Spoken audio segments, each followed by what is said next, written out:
Did Yeshua teach a hidden doctrine? If so, what in the mystery school is it all about? How much of that wisdom survived, and where can we find it? Some Christians hate anything that even remotely hints at a mystery teaching or wisdom tradition that had a whole ecumenical council behind Sophia. But, like Yeshua said to his disciples, to you it has been granted to know the mysteries of the kingdom of God, but to the rest they are told in parables, so that while seeing they may not see, and while hearing they may not understand. Now, if you're one of those ones who always wanted to understand and dive deeper, then stay tuned and rock with me as we take that journey within.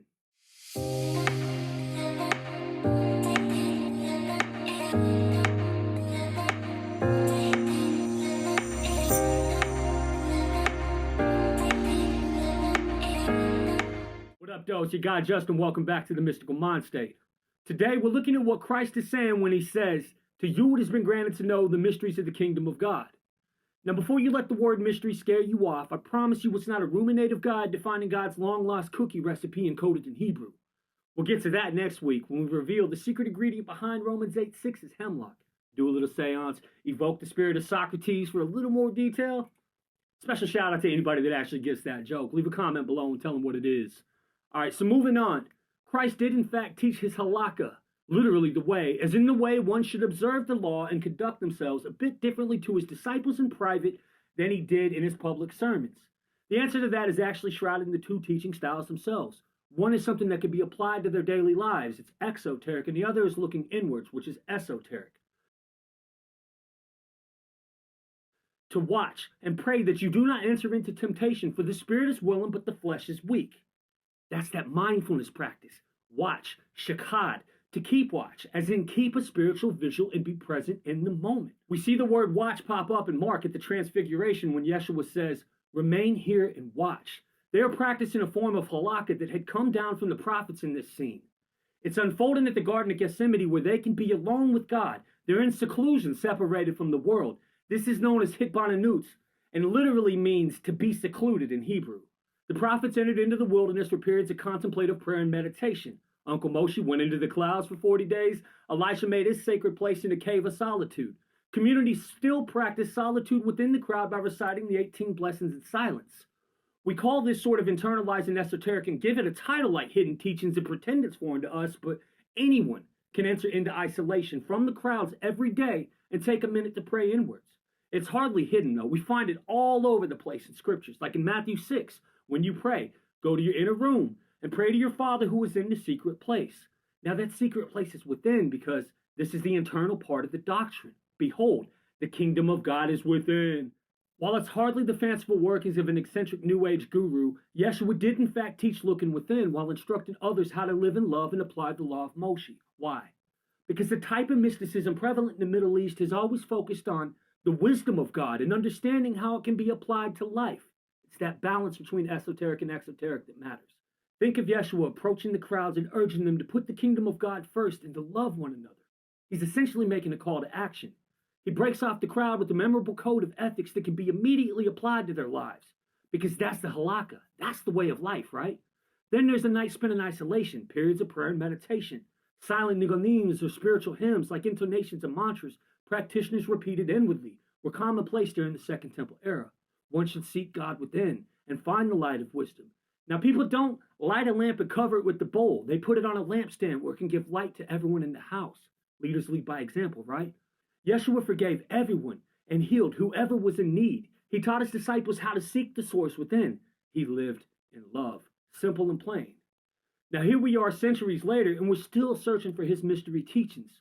We know that plenty of mystical interpretations were suppressed by the church. Some suffered even worse fates and were murdered in droves via crusades and inquisitions. Now, entire schools exist today that claim to be descended from the Cathars of the early Syriac church with exclusive insights into what mysteries Yeshua taught behind closed doors. Unfortunately, the proto-Orthodoxy and the religious leaders that followed were quite successful. We don't know what nigonim Yeshua used or how he instructed others to journey within.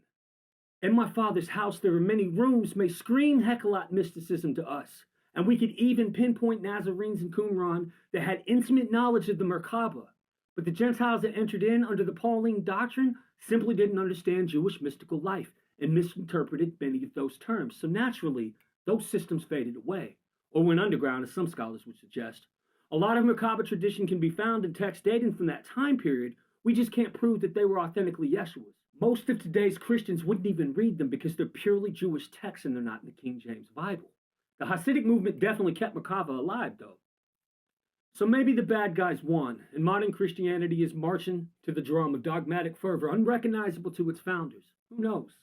Sometimes it looks that way when we look at the religious right in America, but most mystic Christians agree that brand of Christianity is anything but Yeshua's doctrine. Now that all started a long time ago, somewhere around the battle cry sola literalis, which meant by scriptures alone. While it was originally intended to check churches getting fat off the congregation and peddling salvation, it too was hijacked by the powers that be. Martin Luther would be mortified by what his ancestors would do with those words a few hundred years later. Nowadays, sola literalis is synonymous with taking the Gospels at face value. Allegory became forced out, and literal interpretation only became the modus operandi of churches here in the West. Luckily, Yeshua left us remez, or hints, hidden in parables. No amount of paraphrasing or translation could take away from us because they weren't understood from the jump. Plus, the now commodity cash landed in the hands of scholars free from the clutches of evangelicals and zealots. We'll start our way through the Gospel of Thomas after we cover the importance of parables as a teaching tool and how you can internalize them via contemplative meditation. There's a ton of mystical interpretation one needs to understand and meditate on before picking up a doctrine as intimate as Thomas. Call this the start of an in-depth look, and know it begins by journeying inwards and searching for the light of God shining in everyone. So stay tuned for that. At a later date, we'll break down some of the Hasidic movement spiritual practices and dig through the history of Merkaba, open up Enoch, and talk heck a lot. St. Teresa of Avila left us a great deal of works covering the interior castles using purely Christian terminology.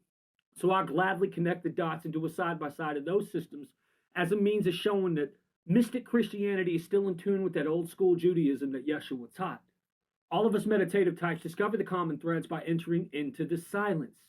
It's why we can sit down with Kabbalists or pagans or Buddhists and speak intimately without argument. Anyone who lives in love doesn't care about the window dressing or get offended at someone else's concept of God. After all, Yeshua taught us to look within to find the kingdom and let that light shine by living in love.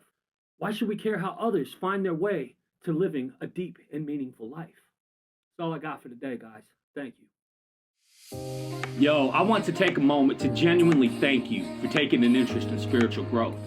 There's no greater honor a teacher can receive than watching other people learning how to live in love. If each one can teach one, they can reach another and another. And before you know it, love becomes the mode and the entire planet is a more compassionate place.